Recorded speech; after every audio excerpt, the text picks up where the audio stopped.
자, 우리 모세경반 레위기를 두 번째 시간이죠. 시작하도록 하겠습니다. 우리 지난 시간에 공부했던 그 제사법, 그리고 제사법 5가지 제사가 있었죠. 번소, 화제권, 번제, 소제, 화제, 번제, 소제, 화목제, 속제제, 속건제. 기억나시나요? 이거 좀 정리해 볼 수 있겠어요? 물론 우리가 어디에 써먹진 않는데 우리 레위기나 또 레위기를 이해하기 위해서 필요해요. 그리고 하나님 앞에 나아가는 구약에 나아가는 방법이 이 제사 제도에 어느 정도 그림자처럼 나와 있는 거죠. 예표적으로. 그래서 그 의미를 좀 알면 그다지 쓸 일은 없더라고요. 그다지 많이 쓸 일이 없어요. 그러니까 네. 그럼 한번 정리 한번 해보죠. 그래도. 자, 번소 화제권에서 번제. 번제는 헌신의 의미고, 그죠? 번제는 헌신이고, 고기를, 모든 걸 다 불로 태워. 피는 다 번제단에 뿌리고, 고기나 기름이나 전부 다 불로 태워서 이제 올려드리죠. 가죽만 제사장들의 몫이고, 화제로 드리겠습니다. 화제.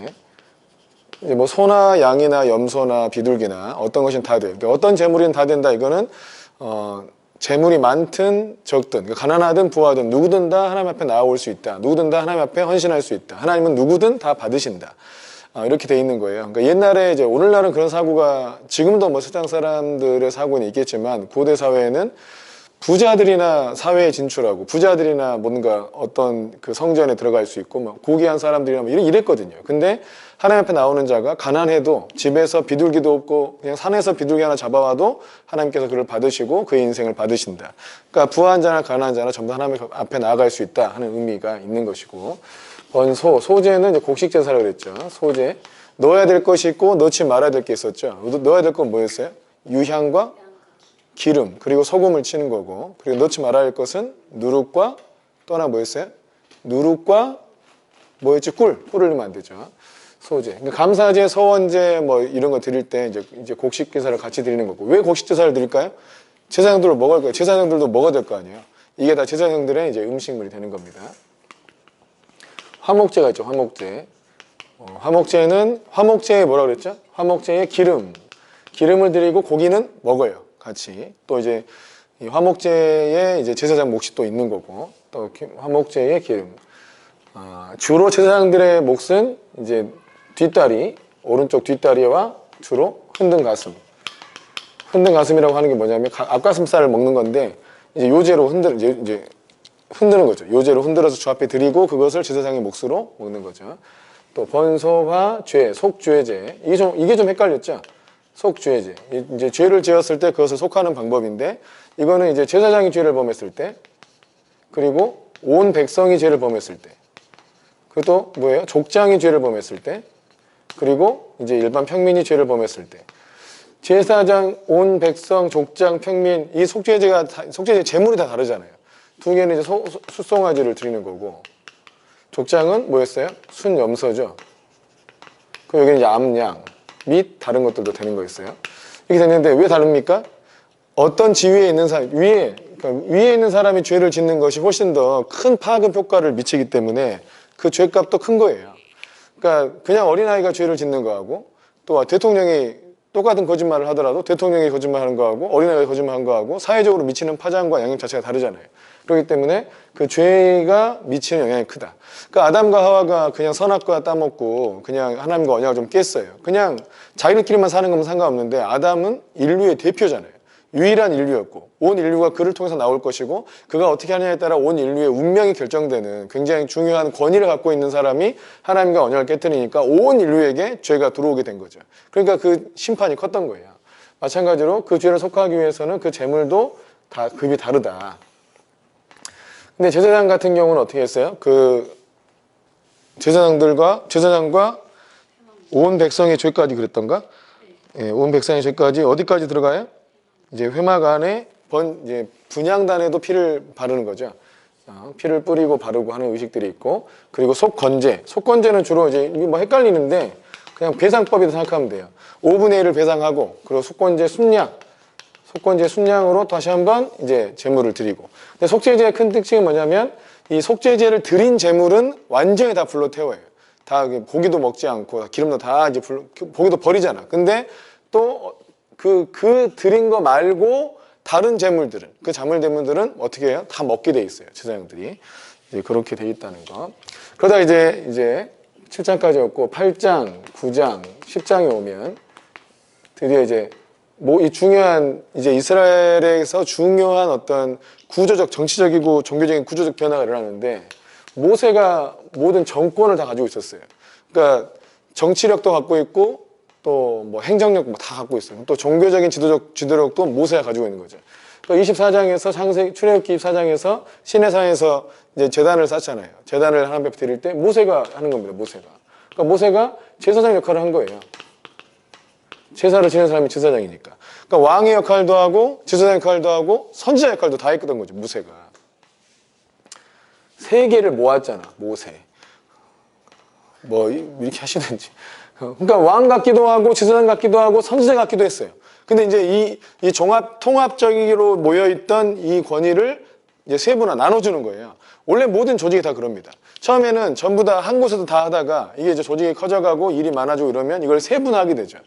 우리도 그랬잖아요. 아버지 집에서 다 하다가 이제는 교회로 나누게 되고 이제 따로 펄림러닝 주고 펄림러닝에 데이비슨을 놓고 다 분화되기 시작하는 거예요. DDF가 하던 일도 전부 아버지 집에서 하다가 전부 이제 다 나눠지게 되는 거죠. 조직이 이제 조직이 만들어지고 뭔가 이렇게 그 틀이 만들어지고 또 일이 세분화되고 있다라는 뜻이에요.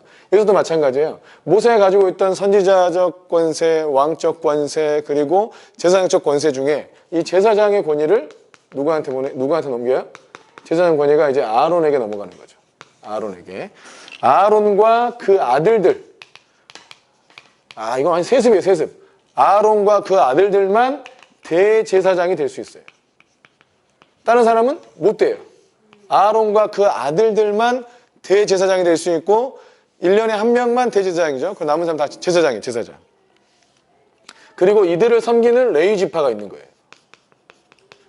이 레위 지파는 제사장이 아니고 그냥 성막에서 제사장을 섬기는, 제사장을 돕고 섬기는 이제 역할을 감당하는 사람들이 레위 지파예요. 물론 아론도 레위 지파죠.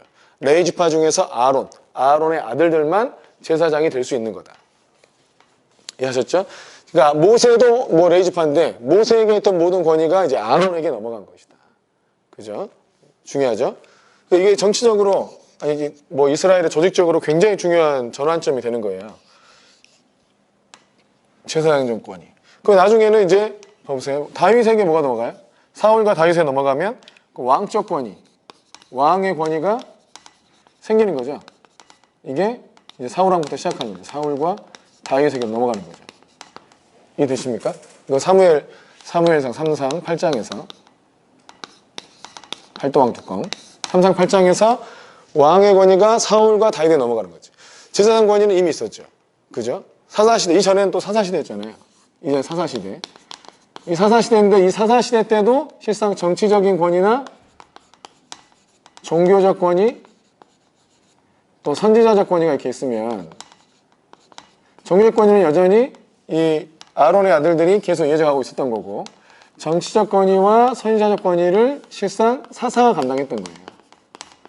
이걸 사사가 감당했던 거죠. 그러니까 이 두 가지 역할을 실상은 사사가 했던 거예요.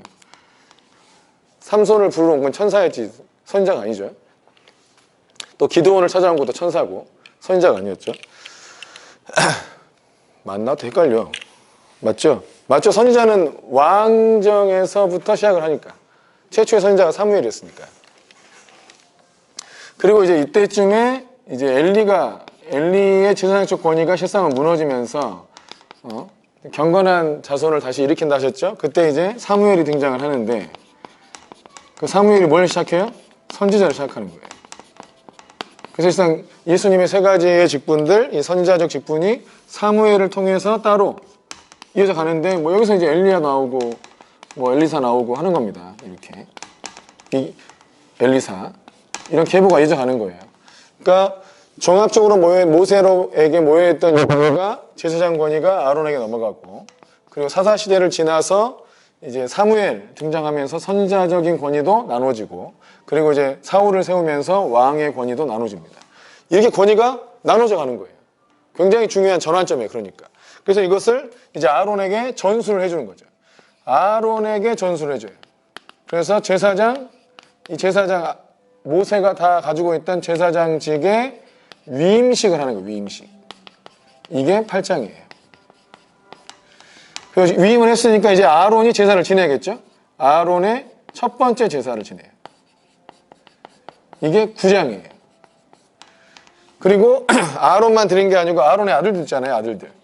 아론의 아들들이 제사를 지냈는데 그 중에 나답과 아비후가 하나님께서 명하지 않은 다른 불로 제사를 지내서 이제 죽게 되는 일이 있어요. 이 사건이 하나 있습니다. 이게 10장입니다. 간단하죠? 자, 제사장직을 위임해서 아론에게 그게 8장. 그리고 아론이 첫 번째 제사를 지냈어요. 그게 9장. 그리고 아론의 아들들 중에 아론 아들 4명인데 아론 아들이 4명이에요. 자, 나답, 아비휴, 엘르아살, 이다말. 이렇게 4명이 있는데 이 중에 첫 번째, 두 번째 애가 죽고 엘르아살과 이다말의 계보로 이어가는 거예요. 그러니까 대제사장 계보는 이 두 가지 계보로 이어져 가요. 쭉쭉. 또 나중에 더 자세히 관찰하면 이런 계보가 또 이어져 갑니다. 자, 아시겠죠? 요렇게 이제 8장, 9장, 10장은 이 내용으로 되어 있다. 제사장 위임식 하니까 위임식 할 때 어떻게 했을까? 등등 살펴보면 되죠. 근데 앞에 제사법을 공부해야 위임식의 내용이 조금 이해가 돼요. 자, 봐보세요. 자, 위임식이 어떻게 했느냐. 일단은, 자, 7절에 보면 아론과 그 아들들을 데려다가 물로 그들을 씻겼죠. 그리고 아론을 ผ้을 입히고, 띠를 띄우고, 겉옷을 입히고, 옷을 걸쳐 입히고, 옷의 장식들을 띄워서 에봇을 오늘 매고, 흉패에 붙이고, 그리고 우림과 둠림을 넣고, 그리고 그의 머리에 관을 씌우고. 자, 이거는 이제 그냥 글로만 읽으면 어려우니까 우리 자료가 있어요. 자료 한번 봐보시면 이런 옷을 입었다는 거예요. 자, 흉패가 있고 우림과 둠림을 넣었다 그랬는데 우림과 둠림은 하얀 공, 빨간 공 이런 거예요. 하나님의 음성을 들을 때, 자, 그 뭐지, 추첨하는 거. 하나님이 누군가가 이렇게 하나님 뜻을 구하려고 왔을 때 제비 뽑기 하듯이 뽑는 거예요. 그러니까 제비는 제비 뽑는 것이 하나님께 있다. 이게 이런 비성격적인 게 아니고 이게 성격적인 방법이에요. 그래서 우리가 실상 총회장 뽑을 때도 지금 우리 교단은 제비로 뽑잖아요. 제비로 뽑지 않고 그 전에는 뭘로 뽑았어요? 선거로 뽑았죠. 선거로 뽑는 것은 자신이 뽑고 싶은 사람을 뽑는 방법이 선거예요. 이건 하나님 방법이 아닌 거예요. 내가 뽑고 싶은 사람을 뽑는 거예요. 그러니까 이게 선거인데 그러다 보니까 금권 정치가 생겨요. 그냥 유권자를 다 돈으로 매수하는 거죠. 그러니까 총회에서도 총회장 되려고 돈을 얼마나 많이 뿌린지 몰라. 그러니까 자기한테 자기 찍어달라 이거지. 그럼 자기가 찍고 싶은 사람을 찍어. 근데 그게 정의롭지 않잖아. 그래서 이것에 대한 회개와 함께 성경적인 방법을 찾아서 한 것이 제비 뽑는 거예요. 그래서 금권 정치를 할 수가 없어. 왜냐하면 사람 매수해봐야 제비 뽑을 때 다른 게 나오면 소용이 없으니까. 그러니까 할 필요가 없잖아. 그러니까 돈을 안 써요, 이제. 돈 안 쓰고 그냥 기부금만 내는 형태가 된 거죠. 한 8천만 원 내든가. 기부금 내고 이 8천만 원이 자기가 이제 1년 동안 섬기는 경비에 해당돼요. 판공비에 해당되는 거죠. 자기가 쓸 돈을 자기가 내고 이제 총회장 하는 거예요. 그래서 회사에서 식별하고 관여를 가져다가 성령과 그 안에는 모든 것에 발라서 거룩하게 하고 제단에도 7번 뿌리고 이제 모든 성막 또 이렇게 그 성물들을 다 거룩하게 하는 작업을 해야 합니다. 또 관유를 12절에 보면 아론의 머리에도 붓고 그게 바르고 또 등등 하고요. 13절에 가면 이제 속죄제의 숫송아지 나오죠. 속죄제의 숫송아지 기억나세요? 속죄제 기억나세요? 숫송아지. 제사장들이 죄를 범했을 때 온 백성이 죄를 범했을 때는 숫송아지를 제물로 쓰는 거잖아요. 머리를 그 속죄제의 숫송아지 머리에 안수하고 그 피를 속죄제의 피를 제사장의 기표에 뿌려서 깨끗하게 하고. 자, 그러니까 이 피를 애들 어색하지 않잖아요. 자, 속죄제의 숫송아지 드리고, 그리고 번제의 순양을 드리고, 먼저 죄를 다 해결하는 제사를 먼저 드리고, 그 다음에 이제 자기를 먼저 헌신하는 번제의 순양을 드려요. 또 순양의 머리에 안수하고, 피를 사방에 뿌리고, 등등 합니다. 그 다음 또 22절에 보면, 다른 순양, 곧 위임식의 순양, 위임식의 순양을 드리는데, 실상 위임식의 순양이라는 것은 사실상 화목제예요, 화목제. 화목제를 드리는데 다른 게 뭐냐면 23절에 보면 피를 가져다가 아론의 오른쪽 귓뿌리 그의 오른쪽 귓뿌리하고 오른쪽 엄지손가락 그의 오른쪽 엄지발가락에다가 피를 바르는 거죠. 이게 구별됐다는 거 완전히. 자, 화목제를 실상 드려요. 처음에 그러니까 속죄제 드리고 번제 드리고 화목제를 드린 거예요. 순서도 맞죠. 죄를 먼저 사하고 나를 온전히 드리고 주님과 화목하는 시간을 갖는 거예요. 근데 화목제 위임식의 순양이라는 이 화목제사가 다른 제사 좀 다른 것은 이 귓불, 원래 이 피를 제단 뿔에 바르고 제단 밑에 쏟잖아. 사람한테 뿌리진 않았잖아요. 근데 이 위임식 할 때나 이럴 때는 이제 사람한테도 이게 바르고 뿌려가지고 거룩하게 만드는 거예요. 그 사람이 완전히 거룩하게 주님께 속했다 해서 귀 여기다가 피를 발라요. 그리고 여기 엄지손가락에도 피를 발라요. 그리고 엄지발가락에도 피를 발라요. 그래서 엄지손가락과 엄지발가락, 이게 굉장히 영적 자존심과 권위를 상징하는 거거든요. 이것이 이미 그 피를 발라서 주님으로 너는 죽은 것이고 주님의 것이다. 완전히 주님에 속한 것이다. 이렇게 된 거예요. 권위가 이제 하나님의 권위 안에 들어오고 하나님께 속한 자가 되고 이제 완전히 사람의 편에 서지 않고 하나님 편에 완전히 서야 된다. 그런 사람들이다 하고 이제 완전히 주 앞에 드린 의식이 바로 이런 의식이라 이거지. 이게 나중에 10장 가서 나답과 아비가 죽었을 때 그때 딱 드러나요. 아버지 입장에서, 아론의 입장에서 자기 아들이 죽었으니까 얼마나 슬프겠습니까? 근데 그들이 하나님 앞에 드려야 될 불이 아니고 다른 불을 드려서 하나님의 징계를 받았기 때문에 슬퍼하지 말라 그래.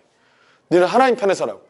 하나님 편에 서 있으면 오히려 하나님께서 진노하듯이 너도 진노했어야지. 네 아들을 불쌍히 여길 것이 아니라 하나님의 편에 서서 진노를 해야 맞다. 그러니까 슬퍼하지 마라. 슬퍼하지 않아야 네가 살 것이다. 그게 뭐예요? 완전히 하나님 편에 선자가 된다는 거예요. 여러분, 하나님의 종으로 또 하나님의 사역자로 산다는 것은 마치 그와 같은 거예요. 인간적인 정에 미쳐서 정에 치우쳐가지고 당연히 마땅히 사람이 갖고 있는 부성이잖아요. 부성에. 내 아들이 죽었는데 슬퍼하지도 못해. 네, 못해요. 나는 이제 너의 아버지가 아니고 그냥 하나님의 종이고 하나님의 제사장인 거야. 그런 의식으로 이제 아론의 귀, 또 엄지손가락, 왼쪽 오른손 엄지손가락, 오른손 엄지발가락, 오른발에 엄지발가락에 피를 바른 겁니다. 이런 의식이 옛날 구약시대 제사제도에 있었던 거예요. 이게 일종의 중요한 의미가 상징이 있는 거죠. 그래서 다른 종교도 보면 막 여기에 피 바르고 막 이런 거 다닌 거 있잖아요. 나름대로 다 그런 의미를 갖고 한 거죠. 그리고 이제 그 몫이 이제 있는데, 오른쪽 뒷다리하고, 그리고 이제 흔든 가슴, 이건 다 이제 모세의 몫이죠. 모세의 몫. 위임식에서 잡은 순양 중에 모세의 몫이죠. 왜냐면 제사를 누가 드려줬어요? 모세가 드려줬으니까. 제사를 드려준 그 제사장의 몫이에요. 그 재물을 잡아서 그 사람 잡아가지고 그 재물에 그 피를 바르고 또 뭐 고기, 뭐 기름을 불러 태우고 이렇게 했잖아요. 그러면 그 고기에 흔든 가슴하고 뒷다리가 그 제사를 지낸 제사장의 몫이라고. 그러니까 이게 참 이것도 멋지잖아요. 하나님께서 그 일한 값을 주는 거예요. 제사장들한테. 그 제사를 지낸 사람의 것이에요. 제사장들이 여러 있잖아요. 근데 그 제사를 지내야 그 제사장도 그 값을 받는 거예요. 저는 이 원리를 주님께서 지금도 똑같이 쓰고 있다고 믿어요. 제가 지금까지 주님을 따라오고 주님을 만나보면서 주님과 동행하면서 주님은 반드시 사역을 시킵니다. 그리고 그 사역을 통해서 재물을 채워주고 필요한 것을 공급해줘요. 사역자인데 아무것도 안 하고 있다. 그럼 진짜 가난해져요. 사역자인데 아무것도 안 하고 있으면 가난해져요. 사역자가 일을 해야 돼요. 하나님 복음에 합당한 일을 하고 복음의 일을 사역을 할 때 하나님께서 필요한 것들을 채워주고 복음으로 말미암아 먹고 살게 하는 거예요. 근데 성도가 없어. 내가 성도가 없는데 그 사람만 계속 붙들고 막 양육하고 이래야 됩니까? 그냥 전도를 나가요. 그것도 복음에 합당한 일이잖아. 주님께서 명하신 일을 해. 그러면 또 그걸 통해서 하나님께서 필요한 걸 채워주는 거예요. 그러니까 하나님의 일을 감당을 하는 거예요. 이게 너무 중요하다고. 하나님의 일을 감당해야 돼. 그러니까 지체들도 마찬가지인데 뭐 하나님의 일을 더 하는 거죠. 주님 내게 더 나를 사용하여 주옵소서. 지금 뭐 자기들 교회뿐만 아니라 근데 여러분 이건 사역자뿐만 아니라 모든 성도들이 마찬가지예요. 성도들 우리가 많이 뭐 왕 같은 제사장들이니까 주님의 일을 감당하면 그 일을 통해서 하나님께서 필요한 것들을 공급하시고 우리를 먹이신다. 믿으시기 바랍니다. 그리고 9장에 가면 이 위임식은 7일 동안 진행이 되고 7일 동안 회막에서 떠나면 안 됩니다. 거기 있어야 되고 그리고 8일째가 됐을 때 그때 이제 아론의 아들들 아론이 처음 제사를 지냅니다. 그게 9장 내용이에요. 자, 9장에도 보면 2절에 보면 아론에게 이르되 속죄제를 위하여 흠없는 송아지 가져오고 번제를 위하여 흠없는 순양을 여호와 앞에 가져가고 막 이랬죠. 그러니까 속죄제 드리고 번제 드리고 그래서 3절에 보면 이스라엘 자손에게 말하여 이르기를 너희는 속죄제를 위하여 순년소를 가져오고 또 번제를 위하여 1년 되고 흠없는 송아지와 어린 양을 가져오고 화목제를 위하여 여호와 앞에 드릴 숫소와 순양을 가져오고 또 기름 섞은 소제물을 가져오라. 하면서 또 아론이 처음 제사를 드립니다. 또 8절에 가보면 이제 아론이 제단에 나가서 자기를 위한 속죄자를 잡고 아론의 아들들이 그 피를 아론에게 가져오니 아론이 손가락으로 그 피를 찍어 제단 뿔에 바르고 그 피는 제단 밑에 쏟고 등등등등등등 했죠. 아론이 또 번제물을 잡으니까 아론의 아들들이 그 피를 그에게로 가져오고, 그죠? 이렇게 이제 아론의 첫 제사를 지낸 거예요.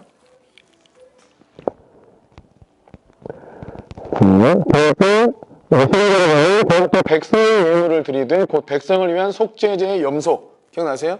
근데 원래는 온 백성을 위한 속죄제는 숫송아지잖아요. 근데 여기서는 속죄제의 염소를 드렸어요. 순염소. 그건 원래 족장들의 제물인데 여기서는 이렇게 했던 것 같아요. 여기서 이제 처음 아론의 제사니까 아마 그랬던, 좀 약간 번외로 이렇게 한 것 같습니다. 또 18절에 보면 백성을 위해서 화목제물의 숫소와 순양을 잡고 등등. 그래서 이제 22절에 속죄제와 번제와 화목제를 마치고 내려오니라. 아론이 백성을 위해 손을 들어 축복함으로 속죄제와 번제와 화목제를 마치고 내려오니라. 모세와 아론이 회막에 들어갔다가 나와서 백성에게 축복하며 여호와의 영광이 온 백성에게 나타나며 불이 여호와 앞에서 나와 제단 위에 번제물과 기름을 사른지라. 온 백성이 이를 보고 소리 지르며 엎드렸더라. 그러니까 아론의 첫 제사에 하나님께서 불로 응답해 주신 거죠. 불로 푸슉 하니까 백성들이 보고 우와 이랬을 거 아니에요. 진짜 불이 확 임하니까. 아래서 태운 불이 아니라 위에서 불이 확 떨어져가지고 그냥 슉 태워버리니까. 10장에 가면 이제 아론의 아들 나답과 아비후가 각기 향로를 가져다가 여호와께서 명하시지 아니하신 다른 불을 담아 여호와 앞에 이제 분향을 했어요. 그러니까 불이 여호와 앞에 나와서 그들을 삼킴에 그들이 여호와 앞에서 죽게 되는 일이 생겼어요. 그러니까 처음 제사를 지내는데, 그러니까 아론이 첫 제사를 지냈고 이제 아들들도 뭔가 하나님을 섬기기 위해서 그 향로를 가져다가 여호와께 명하신 불을 담아서 여호와 앞에 분향하려고, 성소에 들어가서 분향하려고 했는데 그들이 주님이 명하신 불이 아니었던 거죠. 이 성소에는 주님께서 명하신 거룩한 기름이 있어요. 그 기름은 이 제사장들만 만들 수 있어요. 딱 정해진 대로 재료를 써서 만들어야 되고 일반 사람이 그걸 가져가면 다 죽게 돼 있어요. 다 주님이 다 죽이라고 명령이 돼 있죠. 또 불도 마찬가지예요. 불도. 근데 이제 여기서 봐보세요. 3절에 보면 모세가 아론에게 이르되 이는 여호와의 말씀이라 이르시기를 나는 나를 가까이 하는 자 중에서 내 거룩함을 나타내겠고 온 백성 앞에서 내 영광을 나타내리라 하셨느니라. 그러니까 나를 가까이 하는 자 중에서 내 거룩함을 나타내겠고 내 영광을 백성 중에 나타낼 것이다. 그러니까 이 제사장이라고 하는 것은 주님과 친밀히 가깝잖아요. 그러니까 주님의 거룩함을 견딜 수 있어야 돼. 그러니까 주님과 주의 그 거룩하심 때문에 우리의 죄가 막 드러나고 하나님의 말씀에 불순종하시 막 드러나서 치신다 이거죠. 그러니까 거룩하지 않으면 다 죽게 돼 있다는 거예요. 그러니까 너희가 철저하게 거룩함을 갖추고 주님 앞에 나오라는 거예요. 백성들한테 영광을 나타내고. 그러니까 이것도 우리가 사역할 때 하나님의 영광에 들어갈 때 너무 중요합니다. 그러니까 하나님의 영광이 오기 전에 항상 거룩하게 정결하게 하는 그런 작업들이 일어나게 돼 있어요. 그러니까 교회 안에 회개 분위기가 막 일어나서 회개 운동이 일어나가지고 거룩하게 하나님 앞에 거룩하게 살려고 그러고 죄를 회개하고 죄성을 다스리고 성령으로 충만함을 받고 뭐 이런 과정들이에요. 성령의 선물을 받는 것도 뭐예요? 회개하여 죄사함 받고 그리하면 성령의 선물을 받으리니 이렇게 돼 있잖아요. 성령이 임하시는 것이 하나님의 영광이 임하는 것이라면 그 전에 어떤 작업이 있다? 거룩하게 하는 작업이 항상 있기 마련이다. 그러니까 제사법에 하나님 만나는 방법이 그 원리가 들어있다는 거예요. 그러니까 우리는 하나님의 거룩함을 대해야 되는 사람들이기 때문에 우리 죄를 철저하게 가려야 돼요. 오직 예수님의 보혈을 의지해서. 그 전에 예전에는 동물의 피로 제사를 지내야 했지만 이제는 예수님의 보혈을 의지함으로 예수님의 그 십자가의 은혜를 의지함으로 그 피를 의지함으로 주의 성소에 담대하게 나아갈 수 있는 담력을 얻었다. 오직 예수님의 그 십자가 희생과 주님의 보혈과 주님의 그 죽으심과 또 주님의 부활하심과 또 성령의 새롭게 하심과 이를 통해서 우리가 하나님 앞에 나아갈 수 있는 거죠. 하나님 앞에 나아가서 제사를 지내는 거예요. 주님과 교제할 수 있는 거예요. 죄사함 받고 주님의 음성을 듣고 백성들을 다스릴 수 있는 권위를 얻고 이러면서 다시 하나님 나라로 통치하고 다스릴 수 있게 되는 거죠. 이 원리가 그대로 있는 거예요. 근데 이 나답과 아비후가 그 제사장의 중요한 사명을 망각하고 주님이 명하시지 않은 다른 불로 드림으로 그들이 심판받아 죽게 됐어요. 근데 이때 6절에 보면 모세가 아론과 그의 아들 엘르아살과 이다말에게 이르되 너희는 머리를 풀거나 옷을 찢지 말라. 그리하여 너희가 죽음을 면하고 여호와의 진노가 온 회중에 미침을 면하게 하라. 오직 너희 형제 이스라엘 온 족속은 여호와께서 치신 불로 말미암아 슬퍼할 것이니라.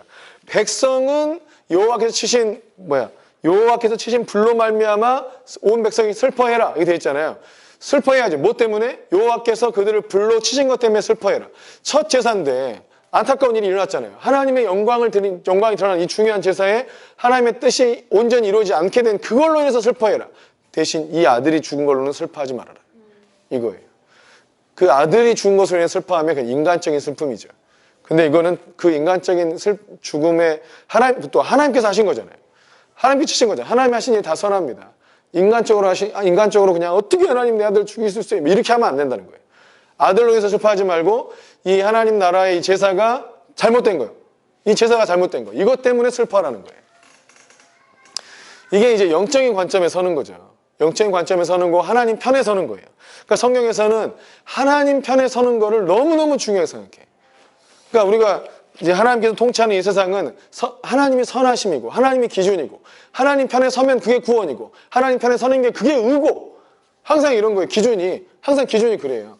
똑같은 거짓말이라도 하나님을 위해서 거짓말하면 그건 의가 돼요. 근데 자기 자신을 위하거나 사람을 위하거나 다른 걸 위해서 거짓말하면 그건 죄가 돼. 그러니까 하나님 편에 서는 거. 하나님이 절대적 기준이고 하나님이 절대적 선이기 때문에. 그러니까 그럼 무조건 뭐 나쁜 짓이라도 하나님을 위해서 하면 되냐? 그런 타원의 의미가 아니에요. 하나님의 뜻을 행하는 쪽, 하나님의 관점이라는 거죠. 근데 지금 여기서는 뭐예요? 굉장히 중요했죠?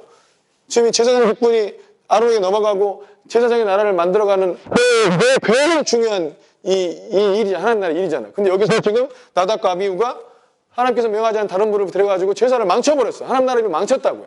그래서 하나님께서 이걸 죽이셔야만 했을 정도로 이들 죄가 심각했다는 거죠. 왜냐하면 다시는 이런 일이 일어나지 않도록. 그렇다고 이것을 징계하셨어요. 근데 내 아들이 죽었구나. 이것 때문에 슬퍼하면 안 돼. 왜냐하면 이들은 이제 이미 그냥 하나님의 종이고 하나님의 사람들이고 인간적인 것을 배제한 사람들이거든. 그러지 말고 제사가 잘못된 거. 이걸로 인해서 슬퍼해요. 그래서 이 회막에 들어갈 때는 포도주나 독주를 마시지 말고 거룩하고 속된 것을 분별하고 부정하고 정한 것을 분별해야 된다. 그러니까 내가 혹시 부정한 것을 먹었거나 부정한 것을 만졌거나 이랬으면 회막에 못 들어가는 거예요. 근데 무엇이 부정하고 무엇이 정한 것인가를 알아야 되잖아요. 그래서 그 뒤에 11장, 12장, 13장, 14장, 15장, 16장까지 해서 이 정한 것과 부정한 것을 구분하는 방법, 이 거룩법을 다루고 있는 겁니다. 근데 16절에 보면 모세가 속죄제 드린 염소를 찾은 즉 이미 불살랐어요. 그리고 속죄제 드린 염소는 그 고기를 먹어야 되거든요. 그러니까 이 속죄제물은 지극히 거룩하거늘 너희가 어찌하여 거룩한 것을 먹지 아니하였느냐? 이는 너희로 회중의 죄를 담당하여 그들을 위하여 여호와 앞에 속죄하게 하려고 너희에게 주신 것이라. 그러니까 이게 참 이거 제사장들이 그 속죄제물의 고기를 먹으면서 그 죄를 짊어지는 겁니다. 그들의 죄를 그 속죄제가 그 죄가 있잖아요. 그 죄를 먹으면서 그 죄를 짊어져요. 그러니까 제사장들의 어떤 영적 사역을 하는 이 사역자들의 그 영적 부담이라고 하는 게 이런 거예요. 성도들의 죄를 짊어지고 그 죄 속에 들어가서 그 저주의 짐을 지고 복음으로 그들을 끄집어내는 거예요. 그들을 구원해내는 거예요. 그들을 속죄하는 사역을 하는 거죠. 이해되세요? 이게 실상 제사장들이 하는 일이고 오늘날 사역자들이 진짜 해야 될 일인 거예요. 그러니까 사역자들은 오직 하나님의 은혜와 성령의 충만을 받지 않으면 성도들의 이 죄를 짊어져서 그 죄를 같이 먹어야 되거든. 같이 먹고 막 짊어져가지고 그들을 또 속죄제사를 지내고 예수님을 전하고 복음을 전해서 예수님 믿게 하고 그들을 묶고 있는 어둠의 권세와 저주를 끌어내고 같이. 그래서 그들을 하나님 나라로 백성으로 완전히 변화시키는 일에 헌신한 자들이기 때문에 마치 그와 같은 일을 하는 거예요. 마치 그와 같은 일을. 18절에 보면 그 피는 성소에 들여오지 아니한 것이었으니 그 제물은 너희가 내게 명령한 대로 거룩한 것을 먹어야 했을 것이다. 그러니까 속죄제 중에서 성소에 들어와서 피를 뿌린 그 제물이 있죠. 그 고기. 그 고기는 다 이제 정해진 곳에 불러가서 태워서 버리는데 그런데 그렇지 않은 것은 또 회막 안에서 같이 먹어야 된다는 거예요. 죄를 담당하는 마음으로 같이 먹는 거예요. 아론이 모세에게 이르되 오늘 그들이 그 속죄제와 번제를 여호와께 드렸어도 이런 일이 내게 임하였거늘 오늘 내가 속죄제물을 먹었더라면 여호와께서 어찌 좋게 여기셨으리요 한 거예요. 원래는 먹어야 되는데 왜 안 먹었냐?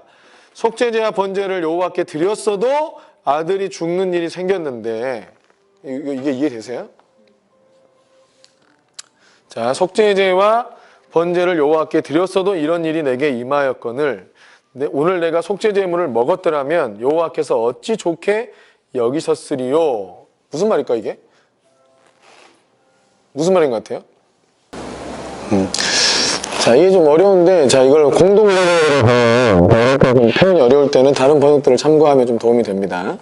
공동 번역에 보면 아론이 모세에게 변명하였다. 그 아이들이 바로 오늘 야훼 앞에 가서 자기 자신을 위한 속죄제물과 번제물을 바쳤다. 그런데도 나에게 이런 일이 닥쳤는데 오늘 내가 속죄제물을 먹는다고 해서 야훼께서 좋게 보아 주시겠느냐. 자, 이렇게 표현해주세요. 자, 내가 오늘 속죄제물을 먹는다고 해서 야훼께서 좋게 보아 주시겠느냐. 이렇게 표현되어 있고. 자, 보십시오. 오늘 백성이 속죄를 받으려고 주 앞에 이 표준 세번역은 속죄제물과 번제물을 드렸습니다. 그런데 이런 참혹한 일이 오늘 나에게 닥쳤습니다. 그러니 내가 무슨 염치로 오늘 그들이 바친 속죄제물을 먹는단 말이요. 내가 그들이 제물로 바친 고기를 먹으면 주께서 정말 좋게 보아 주시리라고 생각합니까? 그렇죠. 그러니까 내가 무슨 염치로 이걸 먹겠습니까? 표준 세번역 같은 경우는 이렇게 번역을 했고, 공동 번역은 이 제물로 바친 고기를 그러니까 이미 내가 번제와 화목제를 드렸는데도 이런 일이 생겼는데 내가 속죄 제물을 먹는다고 해서 하나님께서 그걸 좋게 봐주시겠느냐. 그러니까 이런 뉘앙스로 번역을 했고, 흠정역 같은 경우는 아론이 모세에게 이르되 보라 이날에 그들이 자기들의 죄 헌물과 번제 헌물을 주께 드렸어도 그런 일이 내게 임하였거늘 오늘 내가 죄 헌물을 먹었다라면 주께서 보시고 그것을 받으셨으리요? 하매. 그러니까 이제 그들이 번제와 화목제 잘 드렸어요. 근데 다른 분을 드렸잖아. 그래가지고 이런 일이 생겼는데 오늘 그런 일이 생겼는데 내가 속죄 제물을 그 고기를 먹는다고 했을 때 주께서 그것을 받아주셨겠느냐. 이런 일이 생겼는데 그래서 오히려 참회하는 마음으로 먹지 않았다. 이렇게 볼 수 있겠죠. 네, 그럼 한국말 성경이 이렇게만 돼 있으니까 도대체 어떤 뉘앙스인가 이게 감이 안 잡히잖아요. 근데 이건 어떤 경우는 어느 성경은 참회하는 마음으로 하지 않았다. 또 어디였지? 공동번역 같은 경우는 뉘앙스가 어땠어요? 그러니까 내가 그 번제나 속죄제를 드렸는데도 아들들이 그걸 드렸는데도 이런 일이 생겼는데 내가 제사를 좀 제대로 드린다고 해서 주님께서 그걸 받아주시겠느냐? 이미 안 좋은 일이 일어났는데 이미 하나님께서 그걸 받아주시겠느냐 하는 이런 뉘앙스고, 또 표준 세번역 같은 경우는 내가 무슨 염치로 먹는단 말입니까? 응? 내가 이게 무슨 염치로 이미 우리가 잘못해가지고 이런 일이 생겼는데 내가 무슨 염치로 이걸 또 먹는단 말입니까? 이런 뉘앙스고, 또 하나는 이미 우리가 어떤 잘못이 생겼는데 내가 그것을 이 속죄제 제물을 먹는다 해서 주께서 이것을 받아주시겠느냐. 그러니까 일종의 약간 참회하는 마음, 또 염치가 없다는 마음, 또 혹은